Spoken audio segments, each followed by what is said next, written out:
여러분, 한 주간 평안하셨습니까? 오늘은 2월의 마지막 주일입니다. 이 오미크론이 무섭긴 무섭네요. 몇 가족이 지금 감염과 관련돼서 오늘 출석 못하신다고 연락을 해 주셨습니다. 여러분도 자신이 잘 지켜야 될 그런 상황인 것 같아요. 이제 다 같이 이 자리에서 일어나셔서 2022년 2월 27일 산상 변모주일 예배를 하나님 앞에 같이 드리겠습니다.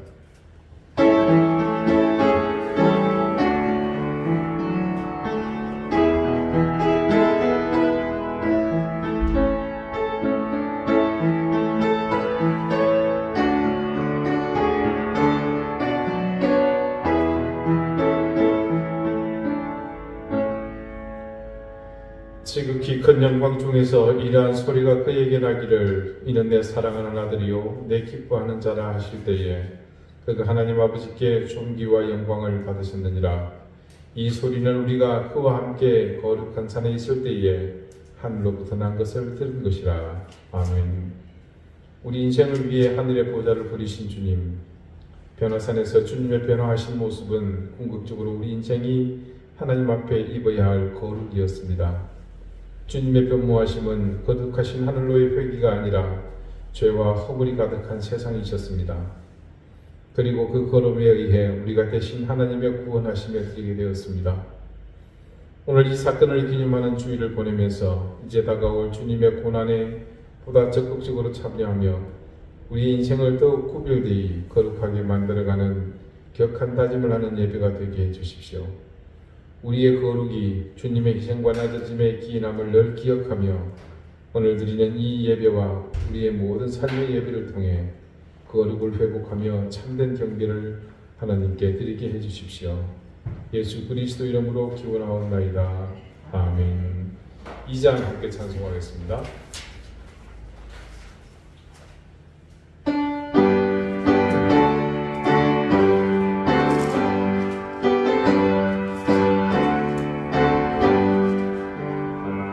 찬양 성부 성자 성령 성삼일체께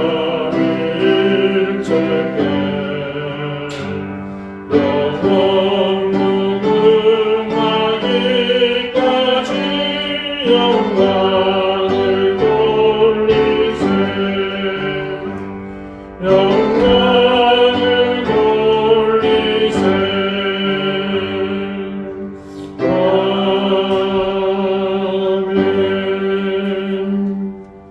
이제 다 함께 참회의 기도를 드리겠습니다. 한없는 자비와 긍휼로 인생을 살피시는 하나님, 하나님의 전능하신 눈길 앞에 우리의 죄를 감출 수 없어 이 시간 머리 숙여 참회의 기도를 드립니다. 구원받은 주님의 자녀로 하나님께서는 세상에서 구별하여 우리를 세우셨지만 우리의 삶은 주님의 자녀답지 못했습니다. 죄악 중에 거하며 불신자들과 구별되지 못했고 그리스도인다운 삶을 살기 위해 최선을 다하지도 못했습니다. 예배의 자리보다는 잔치의 자리가 즐거웠고 말씀을 듣기보다는 세상과 겉하여 그 가운데 먹고 마시는 것이 더 즐거웠습니다. 그렇게 사는 우리에게 주님의 말씀은 우리 삶의 현장에서 아무런 의미를 가지지 못했습니다. 뿐만 아니라 기도하기보다 고민하여 내 유익을 먼저 생각했고 사랑하기보다 나를 지키는 일에 우선했습니다. 시간도 건강도 재물도 그리고 내게 주신 능력까지도 오로지 나만을 위해서 사용할 뿐이었습니다. 게으르고 나태했으며 신실한 제자의 모습도 우리에게는 없었습니다. 주님, 이 시간 자비를 구하오니 이렇게 형편없이 살았던 우리의 지난 삶을 용서해 주십시오. 이제는 하나님과 나만이 아는 은밀한 죄를 생각하며 계속해서 침묵 가운데 참회의 기도를 드립니다.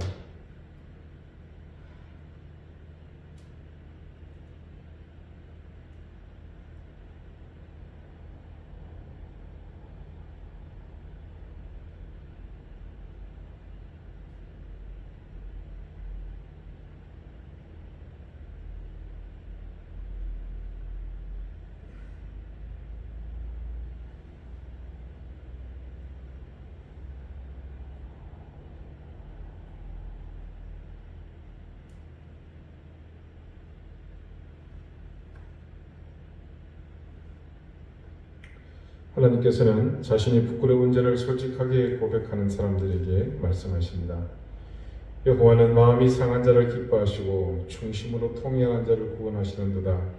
그의 모든 뼈를 보호하시며 그 중에서 하나도 꺾이지 아니하도다. 아멘. 이제는 사도신경으로 우리의 신앙을 고백하오니 나는 전능하신 아버지 하나님 천지의 창조주를 믿습니다.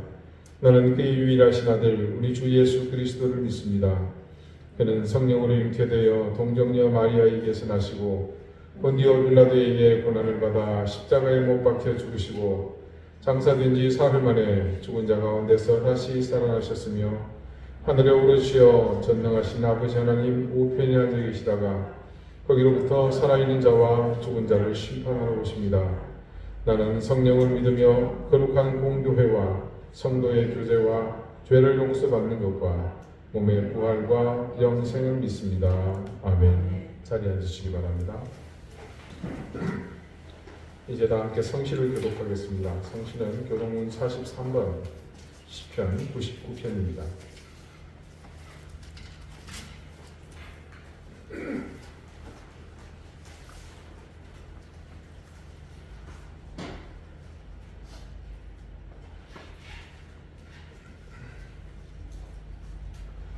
여호와께서 다스리시니 만민이 떨 것이요 여호와께서 그룹 사이에 자정하시니 땅이 흔들릴 것이로다. 시온에 계시는 여호와는 위대하시고 모든 민족보다 높으시도다. 주의 크고 의로운 이름을 찬송할지니 그는 거룩하시리로다. 능력 있는 왕은 정의를 사랑하느니라. 주께서 공의를 견고하게 세우시고 주께서 야곱에게 정의와 공의를 행하시나이다. 너희는 여호와 우리 하나님을 높여 그의 발등상 앞에서 경배할지어다. 그는 거룩하시도다. 그의 제사장들 중에는 모세와 아론이 있고 그의 이름을 부르는 자들 중에는 사무엘이 있도다. 그들이 여호와께 간구하에 응답하셨도다. 여호와께서 구름 기둥 가운데서 그들에게 말씀하시니 그들은 그가 그들에게 주신 증거와 율례를 지켰도다. 여호와 우리 하나님이여 주께서는 그들에게 응답하셨고 그들의 행한 대로 갚기는 하셨으나 그들을 용서하신 하나님이십니다. 너희는 여호와 우리 하나님을 높이고 그 성산에서 예배할지어다. 여호와 우리 하나님 거룩하시니라. 아멘. 기도드리겠습니다. 하나님, 겨울의 끝자락을 지나는 2월 마지막 주일을 이렇게 주님께 예배하며 시작합니다. 우리가 봄을 기다리며 희망을 갖고 기대하듯 이 기다림과 소망의 시간이 우리를 더욱 깊은 하나님과의 교제의 자리로 인도하는 도구가 되게 해주십시오. 우크라이나를 침공한 러시아의 푸틴이 속히 이 미친 짓을 그치게 하시고 더 이상 무관 생명이 희생되지 않게 해주십시오. 평화롭게 속히 사태가 해결되도록 인도해 주십시오. 이제 코앞으로 다가온 대통령 선거의 요란함이 우리를 들뜨게 하고 기대하게 하며 분노케 하고 있습니다. 세상의 가치를 정하는 것에 우리의 욕심과 부족함이 기준이 되지 않게 하시고 한결같은 하나님의 인자와 성실을 의지하는 지혜를 더해 주시기를 구합니다. 자신들의 이익을 위해 분열을 조장하며 계층 간의 분열을 가속화하고 진영 논리로 색깔 논리로 서로를 공격하는 이 정치 현실이 이 속에서 우리가 깨어 성숙한 판단을 하게 하시고 국민을 함부로 대하며 어줍지 않은 리더십으로 국가를 혼란으로 몰고 가는 사람들이 다시는 세워지지 않게 해주십시오. 연일 코로나 확진자 수가 기록을 갱신하고 있는 전국 속에서 우리 스스로 자신을 지켜나가게 해주시고 방역당국이 진심으로 다른 목적 없이 오직 방역 자체에만 몰두하고 제발 하나님 저들이 전문가들의 조언에 귀 기울이게 해주십시오. 방역의 폐해로 고통받는 이웃과 소시민들이 속히 위협에서 회생하도록 은혜를 베풀어 주십시오. 택배노조의 파업으로 모두가 고통을 겪고 있습니다. 합리적인 대안이 제시되게 하시고 제발 이제는 자기 밥그릇만을 채우려는 무분별한 파업과 사회분란을 조장하는 행위들이 이 땅에 발붙이지 못하게 해주시기를 간절히 구합니다. 하나님, 우리 한 사람 사람이 하나님의 교회됨을 늘 기억하고 우리가 살아서 행동하는 모든 것이 말씀이 되게 해주시고 모든 일상이 기도가 되게 하시며 예배가 되게 해주십시오. 우리가 바라고 소망하는 정직한 신앙과 바른 믿음을 가지도록 더욱 애쓰는 그런 우리 삶이 되기를 간절히 원합니다.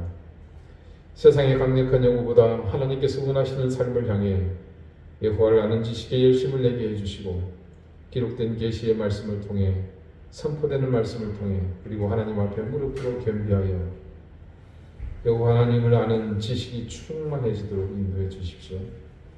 우리 교회 모든 성도들을 하나님께서 지켜주시길 간절히 구합니다. 무엇보다도 힘든 생업의 현장들을 하나님께서 은혜 가운데 지켜주시고 우리의 자녀들을 굳건히 붙잡아 주시기를 기도합니다. 병모와 싸우고 있는 하나님의 자녀들을 굳건히 붙드시고 능히 이길 수 있음을 믿음으로 고백하며 하나님 끝까지 잘 감당하게 도와주십시오. 우리는 작지만 한 사람 한 사람이 서로를 향한 간절함과 사랑으로 똘똘 뭉쳐서 보다난 미래를 준비할 수 있도록 하나님 우리에게 더 큰 힘을 더해 주시기를 구합니다.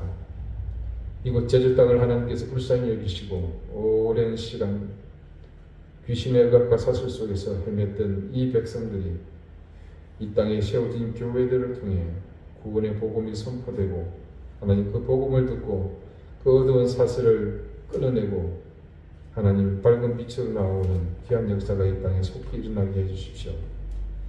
오늘 하나님 앞에 머리 숙여 예배하는 모든 자들을 하나님께서 기억하시며 저들의 간절한 마음과 소망을 따라 하나님 주신 신령한 은혜가 이 시간 우리 가운데 가득하게 인도해 주십시오. 교만한 목을 꺾게 해주시고 겸손함으로 겸비하여 살아계신 하나님을 향해 온전히 엎드리는 귀한 시간 되게 해주십시오. 예수 그리스도 이름으로 감사하며 기도하옵나이다. 아멘.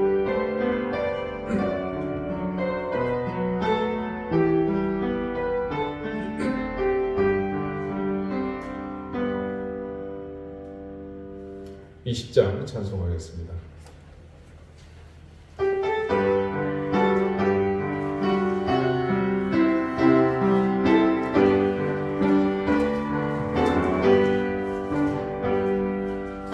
영광 중에 계신 주 나 찬송합니다. 영원히 계신 주 이름 나 찬송합니다. 한없이 크신 능력을 나 찬송합니다. 참되고 깊은 은혜와 나 찬송합니다. 온 천지 창조하시던 그 말씀이 믿어 영원히 변치 않는 주 나를 사옵니다. 은유하신 주소 날 불러주시고 그 품에 품어주시니 나 찬송합니다.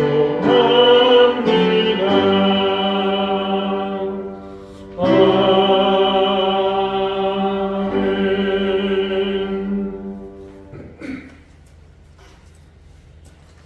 오늘 하나님께서 우리에게 주시는 말씀은 구약 성경 호세아 4장 8절 9절 말씀입니다. 구약 1259쪽입니다.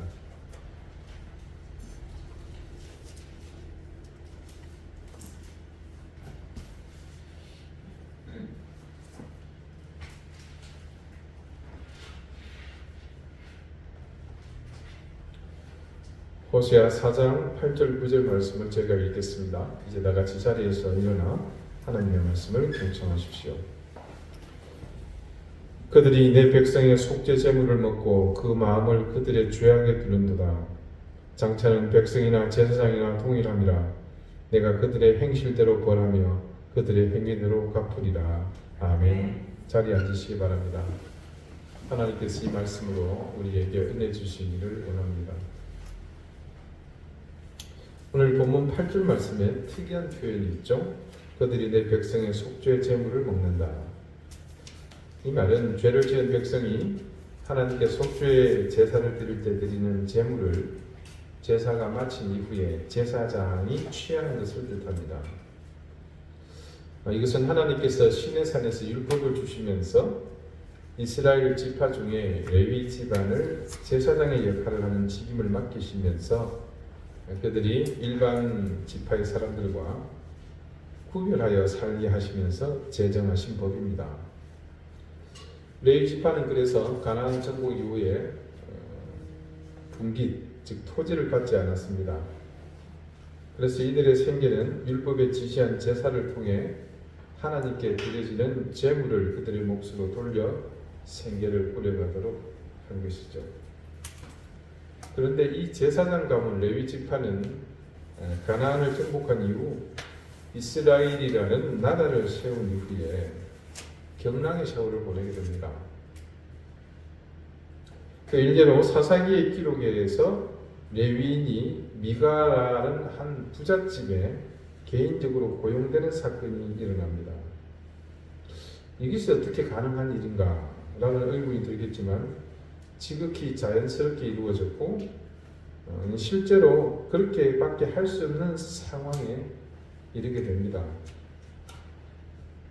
광주교회 사건이 일어나면서 화두로 떠오른 것이 바로 제단이 교회의 본질을 왜곡하고 목사를 제단의 직원으로 고용했다고 터무니없는 주장을 한 사실입니다. 그런 사실을 두고서 성경을 좀 아시는 분들은 모두가 광주교회에서 일어난 일을 듣고는 이구동성으로 이 사사기의 사건을 예로 들면서 비난을 했습니다. 해당 사건을 기록한 사사기 17장 7절 이하의 말씀입니다. 유다 가족에 속한 유다 베들레헴에 한 청년이 있었으니 그는 레위인으로서 거기에 거류하였더라. 그 사람이 거주할 것을 찾고자 하여 그 성읍 유다 베들레헴을 떠나가다가 에브라임 산지로 가서 미가의 집에 이르매 미가가 그에게 묻되 너는 어디서부터 오느냐? 그가 이르되 나는 유다 베들레헴의 레위인으로서 거류할 곳을 찾으러 가노라 하느니라. 미가가 그에게 이르되 네가 나와 함께 거주하며 나를 위하여 아버지와 제사장이 되라. 내가 해마다 은 열과 의복 한 벌과 먹을 것을 주리라 하므로 그 레위인이 들어갔더라. 그 레위인이 그 사람과 함께 거주하기를 만족하게 생각했으니 이는 그 청년이 미가의 아들 중 하나같이 됨이라. 미가가 그 레위인을 거룩하게 구별하며 그 청년이 미가의 제사장이 되어 그 집에 있었더라. 이에 미가가 이르되 레위인이 내 제사장이 되었으니 이제 여호와께서 내게 복 주실 줄을 아노라 하니라. 자, 이때는 여러분 잘 아시는 것처럼 자기 소견에 옳은 대로 행하던 그런 시절이죠. 하나님을 향해 경건하게 살지 않던 시대이다 보니까 누구든 하나님께 나와서 제사 드릴 생각을 했겠습니까? 네, 그러다 보니 자연 성소를 찾는 사람은 없고 제사를 지내는 사람이 거의 없다시피 하니까 당연히 재물을 얻지 못한 레위인들은 앉아서 굶어 죽을 수 없어서 여기저기 살 길을 찾아 떠난 겁니다. 미가가 그에게 묻되 너는 어디서부터 오느냐? 그러자 그 레위인이 이렇게 대답합니다. 나는 유다 베들레헴의 레위인으로서 거류할 곳을 찾으러 가노라. 무슨 말입니까? 갈 데가 없다는 겁니다. 영락 없이 걸식하고 있는 상황입니다. 레위인의 그런 형편, 그 상황은 그 시대의 상황과 같다고 보시면 됩니다. 레위인의 삶, 곧 그 시대의 영적 분위기를 측정하는 바로메타. 쉽게 말해서 레위인의 얼굴에 얼굴빛이 좋고 기름기가 흐르면 그 시대는 하나님을 두려워하면서 올바른 신앙생활을 하는구나, 이렇게 보시면 틀림없습니다. 반면 레위인 얼굴이 푸석하고 행색이 남루하다 싶으면 그 시대는 그냥 악한 시대라고 봐도 무방합니다. 미가라는 사람은 그를 자기 집의 가정 제사장으로 삼습니다. 아주 후하게 살해를 하죠. 그리고 그런 제안을 받은 레위인의 반응이 이렇습니다. 그 레위인이 그 사람과 함께 거주하기를 만족하게 생각했으니 아주 그 집에 눌러앉을 심산으로 단단히 마음먹었다는 것을 금방 알 수 있습니다. 그리고 그 다음 말씀은 어처구니 없는 일을 증거합니다. 미가가 그 레위인을 거룩하게 구별하며 그 청년이 미가의 제사장이 되어 그 집에 있었더라. 이에 미가가 뭐라고 그랬습니까? 레위인이 내 제사장이 되었으니까 이제 하나님이 나한테 복 줄 거다. 언뜻 보기에는 정말 은혜로운 모습, 정말 마음이 따뜻해지는, 그래도 아직은 세상이 살만하다, 훈훈합니다, 이런 그 분위기처럼 보이지만 그렇게밖에 이해를 못한다면 성경을 보는 안목을 좀 더 키워달라고 기도하셔야 됩니다.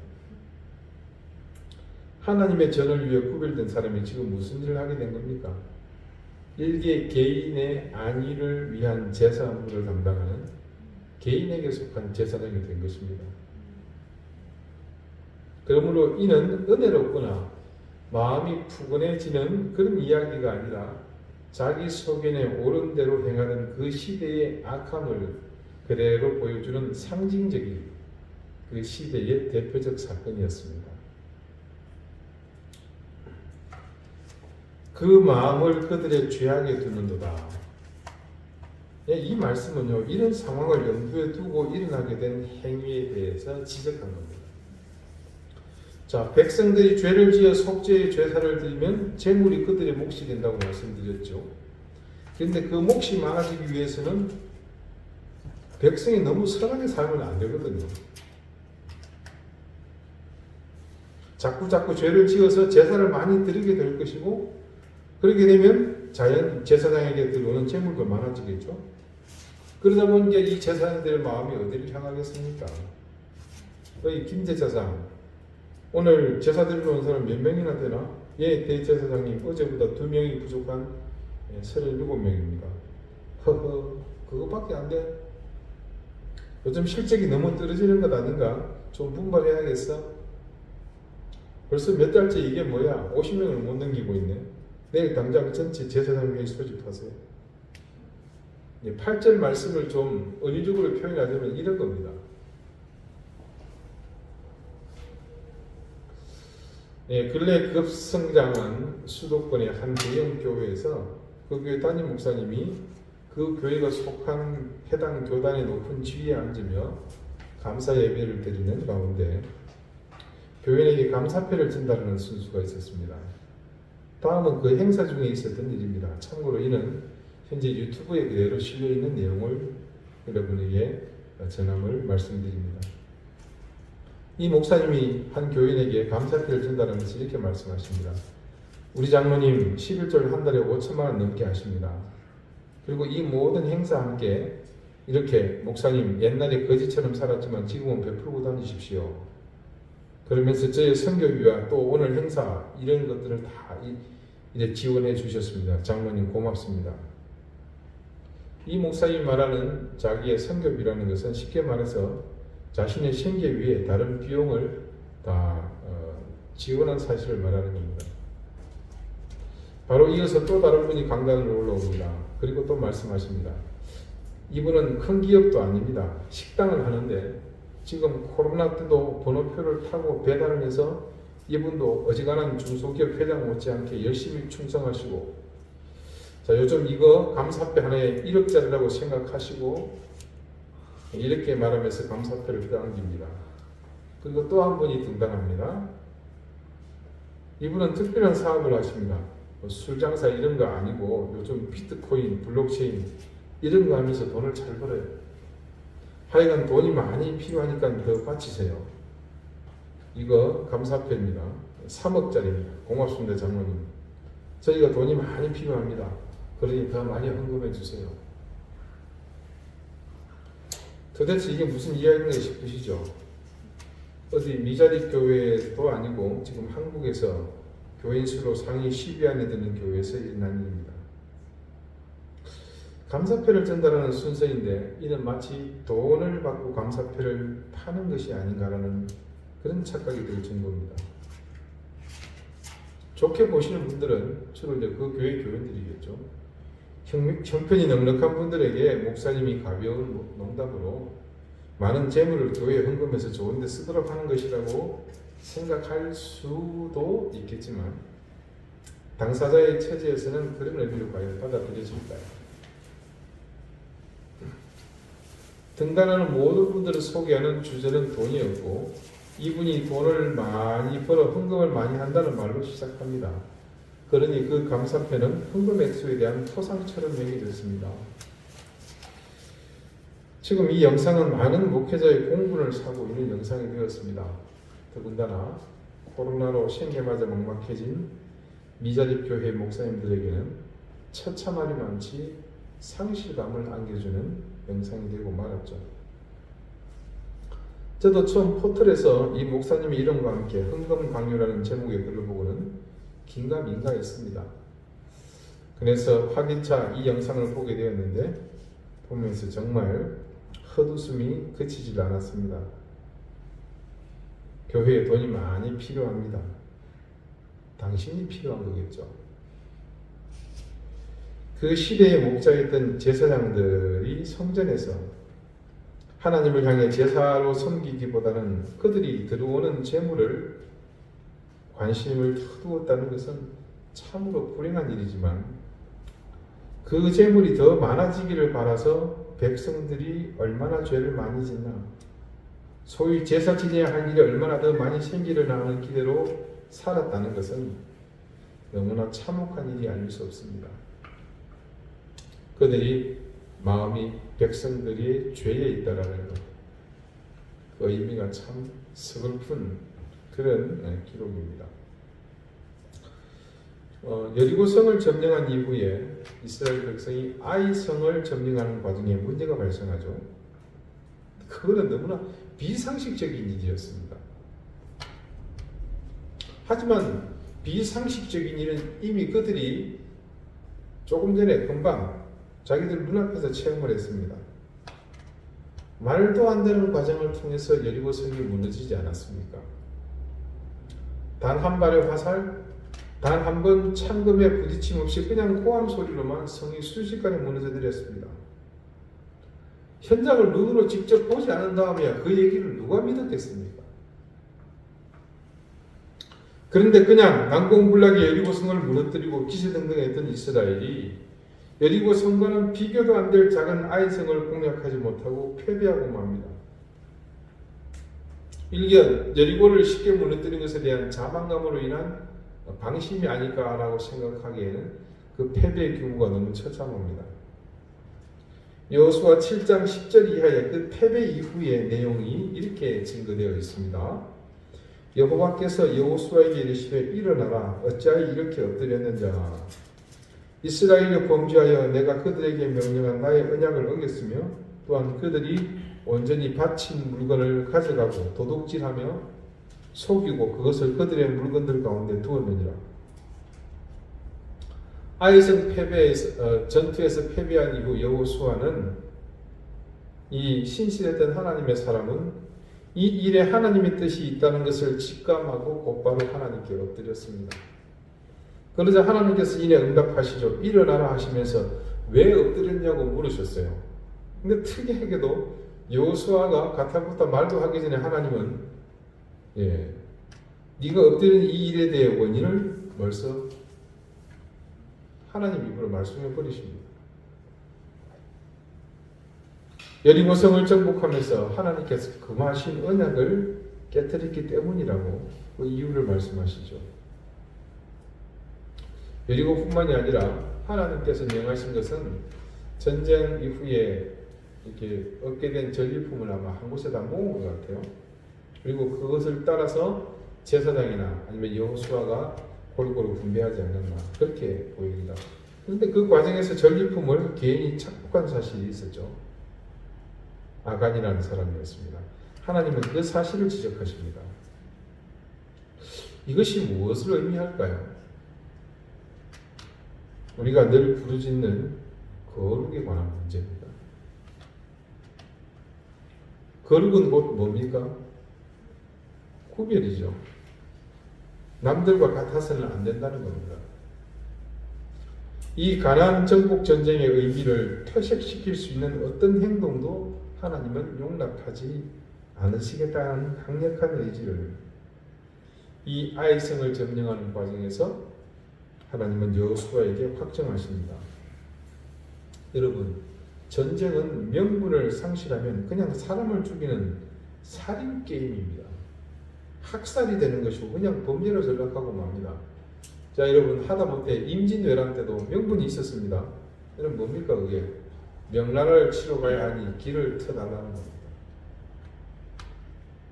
그냥 비켜주면 될 텐데 그 명나라를 또 상국으로 섬긴다고 그 참 오저라기 천리는 돼가지고 못 간다 하고 막다가 그냥 온 나라가 난리가 났지 않습니까? 지금 러시아가 우크라이나를 침공했습니다. 근래 역사를 더듬어 보면 불과 수십 년 전 러시아의 접경에 있던 나라들은 모두가 소위 소비에트 연방, 줄여서 소련의 위성 국가들이었습니다.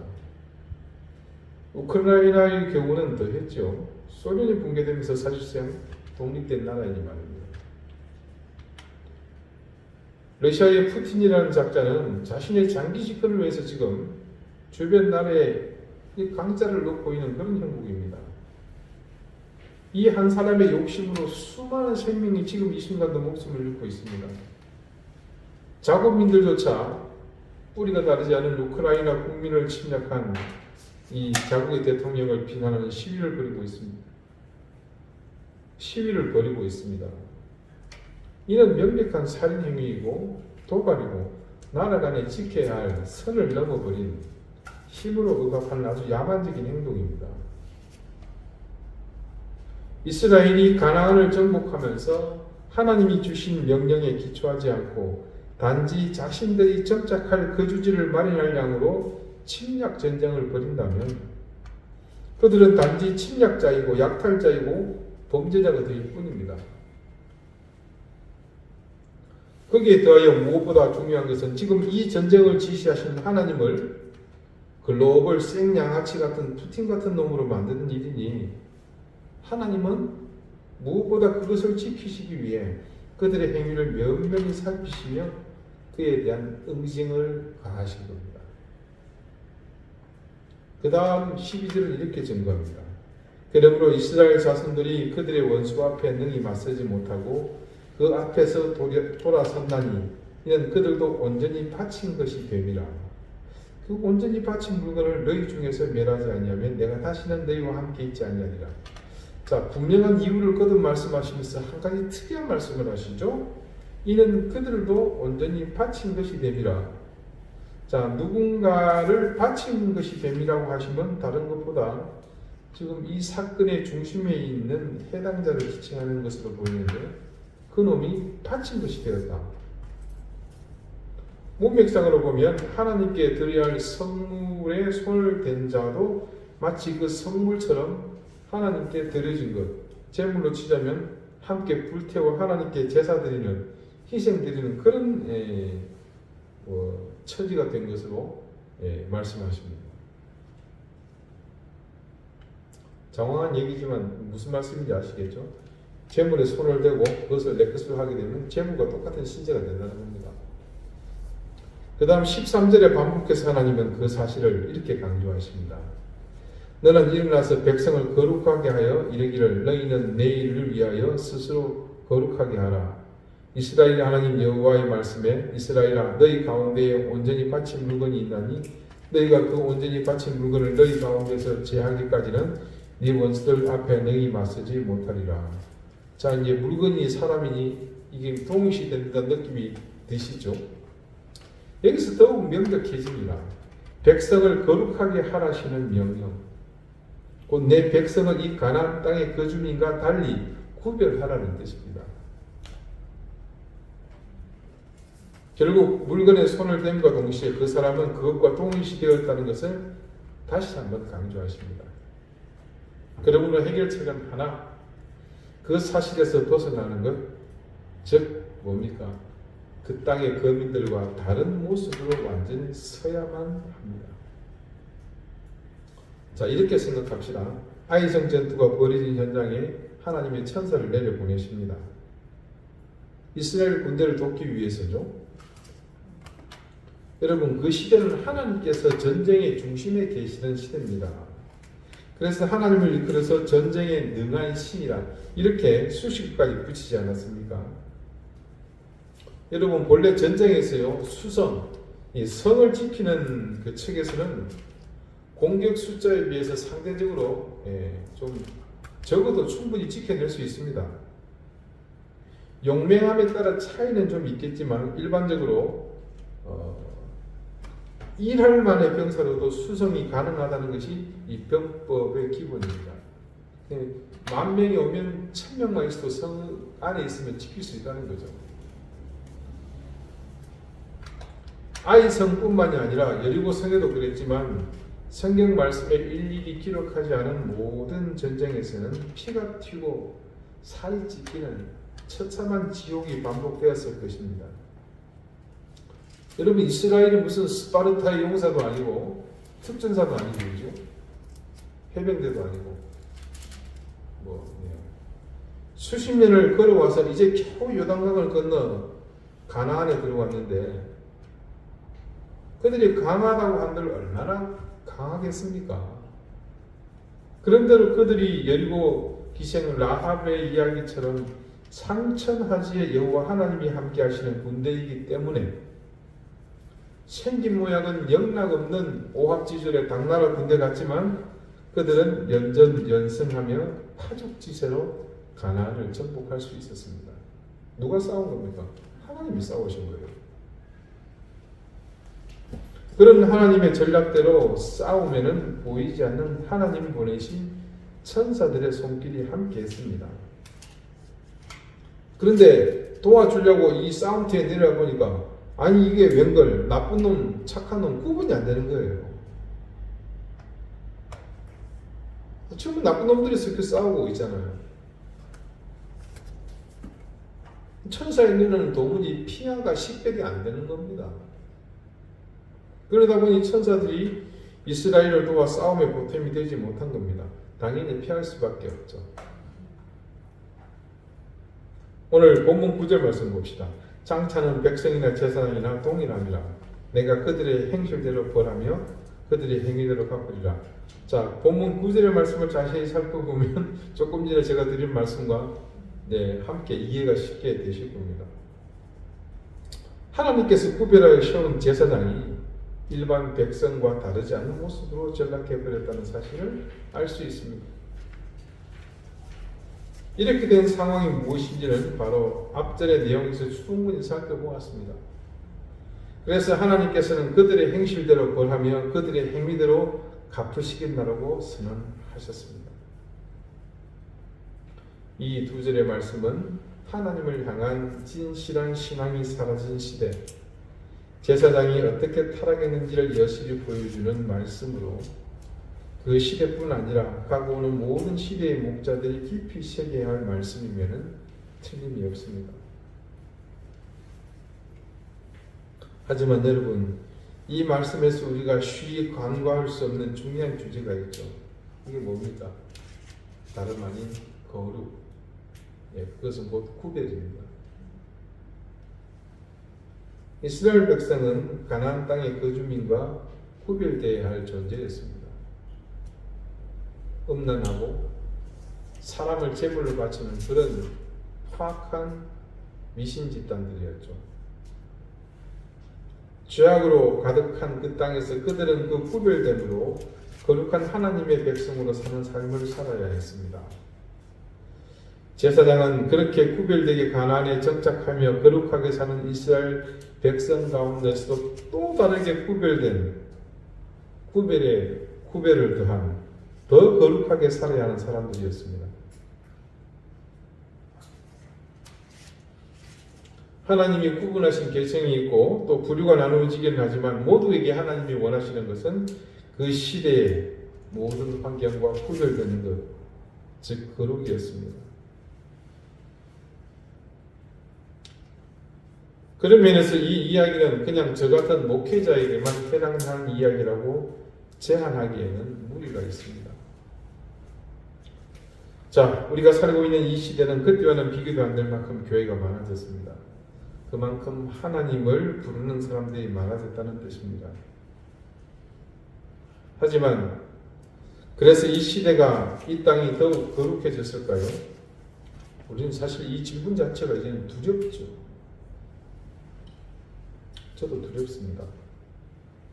하나님의 이름을 부르는 사람이 많아진 시대를 함께 기도하면서 우리는 더 나은 세상을 기대했지만, 지금 대통령 선거판을 보시면서 직감하시겠지만 도대체 이 땅의 교회가 어떤 역할을 했는지 회의감이 들 정도입니다.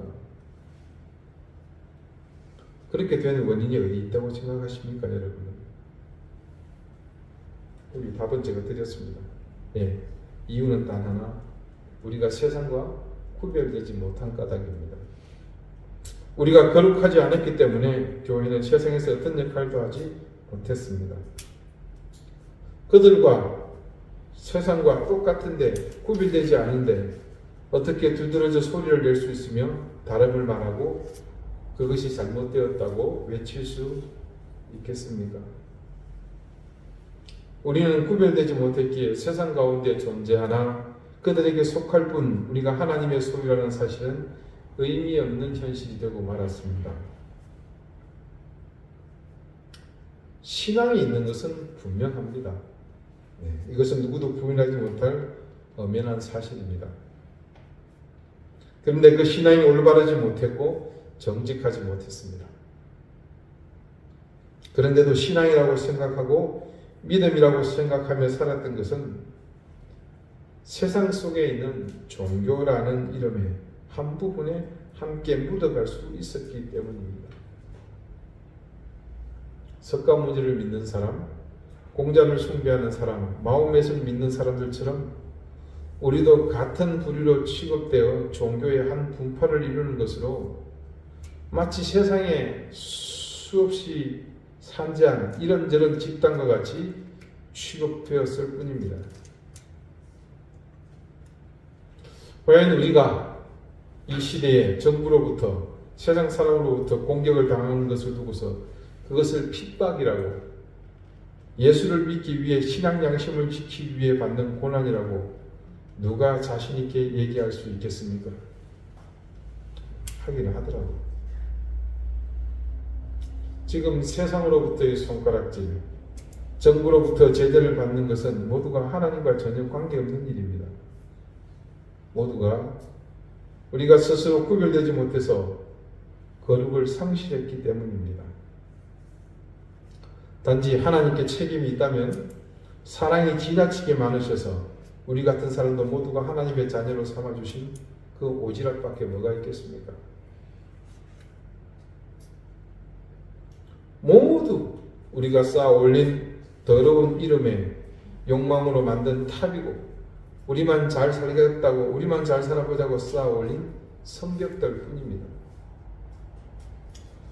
사랑하는 우리 방주교회 교우 여러분, 우리가 작년부터 부르짖고 있는 정직한 신앙, 바른 믿음을 가지려는 노력이 얼마나 중요한 것인지 또 한번 이 말씀을 통해 우리 모두 다짐하게 됩니다. 하나님의 자녀로 살면서 하늘의 상급을 받는 것이 우리 인생 끝자락에 누리게 될 복인데, 내가 그들의 행실대로 벌하며 그들의 행위대로 갚으리라 라는 하나님의 저주스린 말씀을 듣는 것이 가당키나 하겠습니까? 하나님의 이 저주스린 선포는 결코 우리가 들어야 할 말씀이 아닙니다. 그러기 위해 여러분, 우리 조금 더 바른 믿음을 갖기 위해 오늘도 작지만 굳은 다짐을 합시다. 나만을 생각하며 내 중심에서 절대적인 이기심으로 똘똘 뭉친 그런 신앙이 아니라 정직하여 하나님으로부터 인정받는 그런 신앙을 소망하는 열정에 다시 불을 붙입시다. 시대의 암울함을 볼 때마다 우리가 더 타올라서 그 세상의 어둠을 조금이나마 밝힐 촛불이 되는 삶을 삽시다.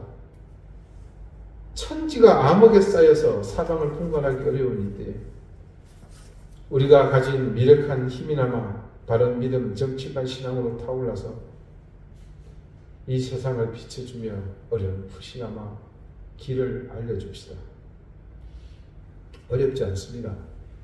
습관처럼 나를 누르는 모든 불의함에 매 순간 저항하는 겁니다.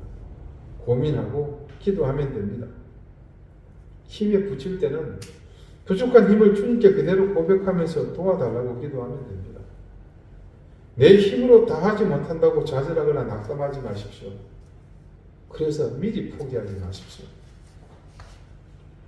우리에게 필요한 것은 그것과 같이 되지 않으려고 고민하며 마음으로 고민하는 바로 그것입니다. 그것이 필요할 뿐입니다. 오늘 우리 주님은 세상에서 구별되고자 안간힘을 쓰는 우리를 바라보시며 우리가 알지도 느끼지도 못하는 가운데 우리의 팔을 잡아 일으키실 것이며 우리가 일어서야 할 그 무릎에 힘을 더해 주십니다.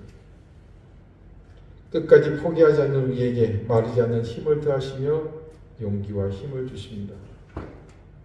우리는 바로 그런 주님을 의지하며 이 고독한 싸움을 싸워나가야 할 것입니다. 기도드리시겠습니다. 구별되는 삶, 우리 믿음의 시작은 바로 그런 삶의 전환을 겪으면서부터였는데 어느샌가 돌고 돌아 다시 이전의 삶의 자리로 회귀하고 말았습니다. 주님, 그 걸음을 보시면서 안타까워하시며 발을 동동 구르셨던 주님의 마음을 이제 우리는 헤아릴 수 있습니다.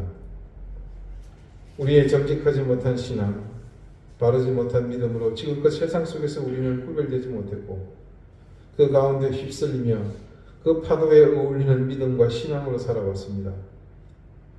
이제 그 물결을 거슬러 하나님이 계신 폭으로 물결을 헤쳐나가기 원합니다.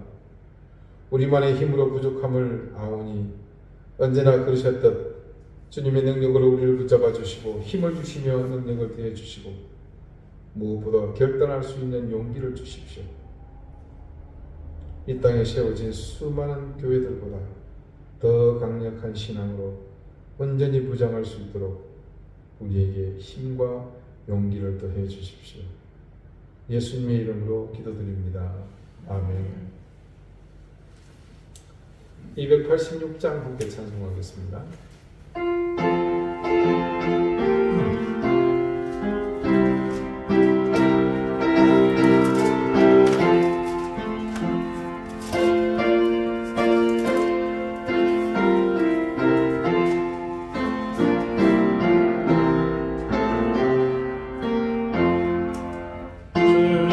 예수님 내 맘을 오사 날 붙들어 주시니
자비로우신 하나님, 우리에게 베푸신 은혜와 사랑을 감사드립니다.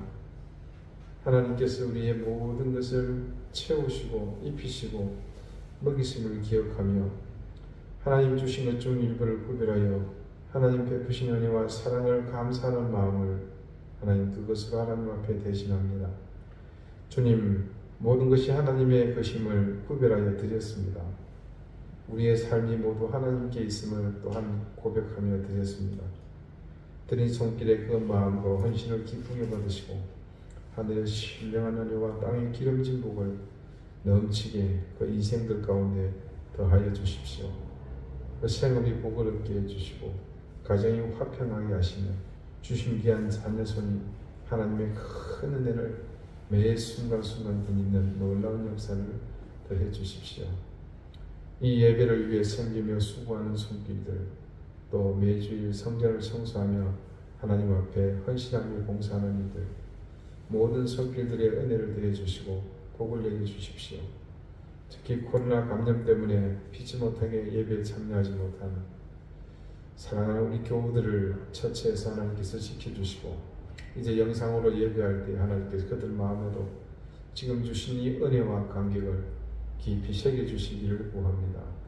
하나님께서 우리를 언제나 붙드시고 함께 하심을 믿으며 예수 그리스도의 이름으로 감사하며 봉헌 기도드립니다. 아멘. 교회 소식 알려드리겠습니다. 오늘 지나고 다가오는 수요일 3월 2일은 교회 이름으로 참회의 수요일, 일명 제의 수요일, 영어로는 애쉬 웬즈데이라고 부릅니다만 그날을 필두로 약 40일간 사순절이 시작이 됩니다. 주님의 고난을 기념하는 이 기간 동안에 우리는 늘 교회 전통처럼 주님의 고난을 깊이 묵상하고 우리 자신을 돌아보는 그래서 하나님께 겸비하는 시간으로 삼았으면 좋겠습니다. 대체로 지금은 많이 희석이 됐습니다만 예전에는 이 기간에 회갑연이나 칠순잔치 같은 또 결혼식 같은 그런 좀 잔치 자리는 상다른 게 교회 전통이었습니다. 하지만 요즘은 또 시대가 많이 바뀌었습니다만 그 정신만큼 우리가 기억하고 함께 참여했으면 좋겠습니다. 오미크론 변이종이 우리나라에 10만 명 넘게 나오다 보니까 우리 교회도 여파 그대로 드러나네요. 그래서 여러분 많이 위축됐지만 그래도 서로 조심하시고 건강관리에 유념하시기를 바라겠습니다. 계속해서 우리 환우들을 위해서 기도해 주십시오. 우리 양재훈 집사님, 또 우리 전은숙 집사님의 어머니, 우리 전도사님도 확진자가 있어가지고 못 나왔어요.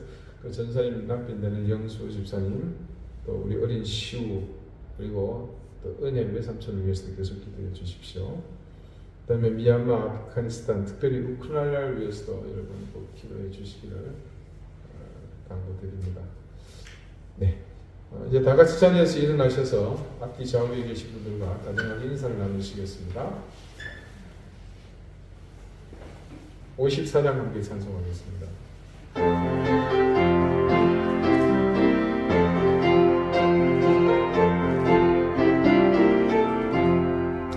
주여 복을 구하오니 편히 가게 하시고 사람마다 주내고 이기도록 하시고 광야 같은 세상에서 항상 인도하소서. 주의 복된 말씀 듣고 무한 감사합니다. 구원받은 주의 성도 열매 맺게 하시며 하나님이 우리한테 항상 되시옵소서.